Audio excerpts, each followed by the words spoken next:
কবর প্রতিদিন 10টা বাক্য বলে বলে ডাকে। তার মধ্যে 1 নম্বর, তাসআ আলা জাহরি ওয়া মাসিরুকা ফি বাতানি। আমার পিঠের উপরে দৌড়াদৌড়ি করতেছিস তোরা, এত অহংকার। আমি কবরের পিঠের উপরে এত ভাবসাব তোর, কিসের এত অহংকার তোর? ওয়া মাসিরুকা ফি বাতানি, কালকে আমার পেটে তুই আসবি, কালকে। ঠিক কিনা কথা বলেন না? কালকে আসবি আমার পেটে তুই, কবর বলছে। 2, ওয়াত্তাসআ আলা জাহরি ওয়া তুআজ্জাবা ফি বাতানি। আমার পিঠের উপরে গুনাহ করছিস, আমার পেটে তোকে আসতে হবে। কবর বলছে ওয়াতানদিমু আলা জাহরি, আমার পিঠের উপরে হাসি ঠাট্টা মজাক করছিস। ওয়াতাবকি ফি বাতানি, আমার পেটে তোকে কাঁদতে হবে। হ্যাঁ, জি, না না না, মুসলমানের ছেলেকে আল্লাহ হাসতে বানায় নাই। মুসলমানের ছেলে এক লাইন অযথা কথা বলতে পারে না। কোরআন বলেছে ডাক্তার সফল বলেনি, কোরআন ইঞ্জিনিয়ার সফল কোরআন বলেনি, পলিটিশিয়ান সফল কোরআন বলেনি, ব্যারিস্টার সফল কোরআন বলেনি। কোরআন বলছে কাদ আফলাহাল মুমিনুন, মুমিনরাই সফল, মুমিনরাই সফল, মুমিনরাই সফল। ঠিক কিনা বলেন না? কোরআন বলে নাই বাড়িওয়ালারা সফল, কোরআন বলে নাই গাড়িওয়ালারা সফল, কোরআন বলে নাই পিএইচডিরা সফল, কোরআন বলে নাই অমুক সফল। কোরআন বলেছে কাদ আফলাহাল মুমিনুন, মুমিনরাই সফল। মুমিন কে? কে মুমিন? আল্লাযীনা হুম ফি সালাতিহিম খাশিউন, যারা হৃদয় দিয়ে নামাজ পড়ে, যারা কলিজা দিয়ে নামাজ পড়ে, নামাজে গেলে দুনিয়ার কথা যারা ভুলে যায়। ওয়াল্লাযীনা হুম আনিল লাগযি মুরিদুন, যারা এক লাইন অযথা কথা বলে না। ওয়াল্লাযীনা হুম লিযাকাতি ফাইলুন, যারা জাস্ট টাইম যাকাত দিয়ে দেয়। ওয়াল্লাযীনা হুম লিফুরুজিহিম হাফিজুন, যারা লজ্জাস্থানকে হেফাজত করে। জীবনের মহামূল্যবান সময় চলে গেছে।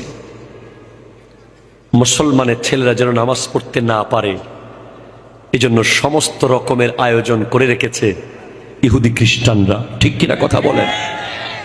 মুসলমানের ছেলে যেন নামাজ পড়তে না পারে, এজন্য নেইমার আর ক্রিস্টিয়ানো রোনালদোকে কিনেছে সৌদি আরব। ঠিক কিনা কথা ধরে বলেন?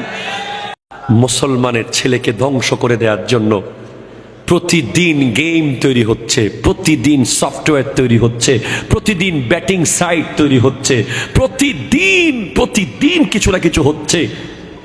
মুসলমানের ছেলেকে মসজিদ থেকে গলা ধাক্কা দিয়ে বের করতে হবে না, একটা জিন্সের প্যান্ট মুসলমানের ছেলেকে বের করে ফেলেছে মসজিদ থেকে। হ্যাঁ, আমার কথা বিশ্বাস না হলে আপনি গবেষণা করেন না। যেদিন থেকে জিন্সের প্যান্ট এসেছে সেদিন থেকে শত শত যুবক নামাজ থেকে দূরে চলে গেছে। কেন? কারণ ওই প্যান্ট পরে সে বসতে পারে না, ঠিকভাবে প্রস্রাব করতে পারে না, পরে বলে হুজুর আমার প্যান্টের সমস্যা। আপনি তো বুঝেন নাই সেটা। মুসলমানের ছেলেকে ট্রিট দেওয়া হয়েছে, ট্রিট। পাশ করেছিস ট্রিট দে, বিয়ে করেছিস ট্রিট দে, ফল হইছে ট্রিট দে। ট্রিট করতে এসেছে, ট্রিট কোথায় পাইলা তোমরা? ইসলাম তো ট্রিটকে দেয় না, ইসলাম ফাতেহা দিয়েছে। ঠিক কিনা বলেন না?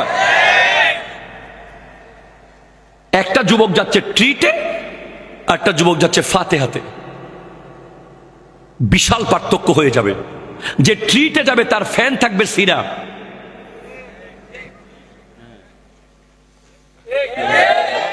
টাকা দিয়ে ছেঁড়া প্যান্ট মুসলমানের ছেলেরা কিনেছে, লজ্জা লেগেছে, লজ্জা। ঠিক কিনা কথা বলেন? মাথা হেট হয়ে গেছে। টাকা দিয়ে মুসলমানের ছেলে যখন সেরা প্যান্ট কিনে কিনে পরে, আমি নিজে ধোঁকা খেয়েছি একবার। এভাবে ধরে রাখছি আমার এক আত্মীয়কে হাত দিয়ে। সে বলছে কিভাবে ধরে রাখছেন? কেন? তোমার প্যান্ট ছিঁড়ে গেছে, তাড়াতাড়ি যাও, বাসায় গিয়ে চেঞ্জ করে আসো। বলে না না না, এটা তো ফ্যাশন। কি করবেন বলেন? আজকে মুসলমানের ছেলের দরকার ছিল ফিলিস্তিনে গিয়ে যুদ্ধ করা। ঠিক কিনা কথা বলেন?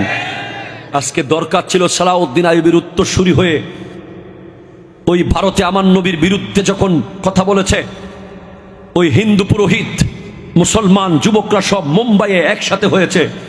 সেদিন সাংবাদিক জিজ্ঞেস করেছিল, आपका घर कैसे चल रहा है, आपका संसार कैसे चल रहा है, आपका बाल बच्चा कैसे चल रहा है, आप सब तो मुंबई में आ गया। তখন এক মুসলমান যুবক বলেছিল, भाई नबी के आगे कोई बिजनेस नहीं है, नबी के आगे कोई माँ बाप नहीं है, नबी के आगे कोई बच्चा नहीं है, नबी हमारा जान से भी प्यारा है। মোবাইলের চার্জ চলে গেলে যতটুকু টেনশন আপনি করেন, নামাজ ছেড়ে দিলে ততটুকু টেনশন করেন না কেন? কথা বলেন ঠিক কিনা? ফেসবুক লক হয়ে গেলে আপনার টেনশনে খাবার দাবার বন্ধ হয়ে যায়। আপনি আবার নবীর সামনে দাঁড়াতে পারবেন? আপনি আল্লাহর সামনে কেমনে দাঁড়াবেন? আল্লাহ তো আপনার পক্ষে গিয়ে ফেরেশতাদের বিরুদ্ধে গিয়েছিল। আল্লাহ বলছেন, ইন্নী জাইলুন ফিল আরদে খলিফা, আমি জমিনে আমার খলিফা বানাবো, মানুষ বানাবো।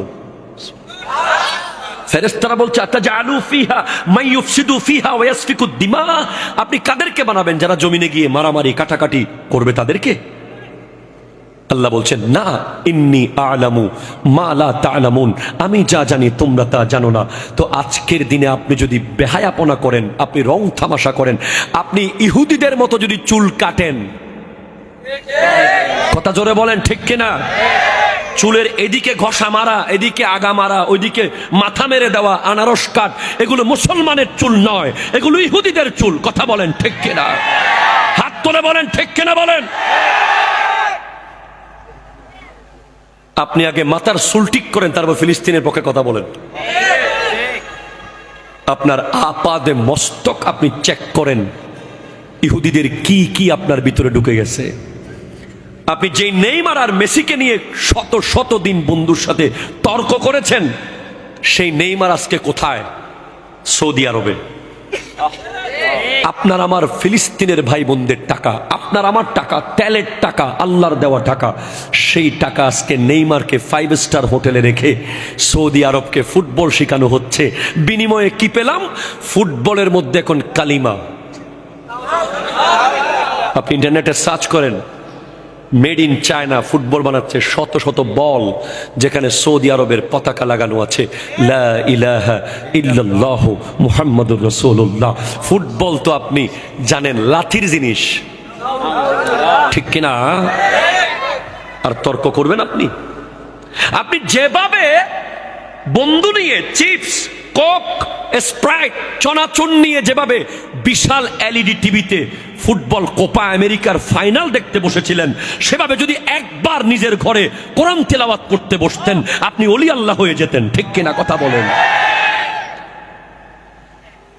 বসেন নাই, বসেন নাই। আপনাকে আল্লাহ বলবে, শেষ কথা, আমার শেষ কথা।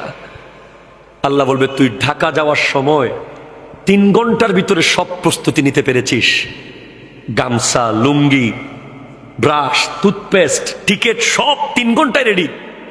তুই দুবাই যাওয়ার সময় 3 দিনে সব প্রস্তুতি নিয়েছিস। আর আমি আল্লাহর সামনে আসার জন্য তোকে 90 বছর টাইম দিয়েছিলাম, তোকে 70 বছর টাইম দিয়েছিলাম, তোকে 50 বছর টাইম দিয়েছিলাম। কই তুই এত অগোছালো কেন? কোথায় তোর আমল নামার এই হাল কেন? বাস এই প্রশ্নের উত্তর যেন দিতে পারেন আল্লাহর সামনে। আল্লাহ পাক আমাদেরকে কবুল করুন।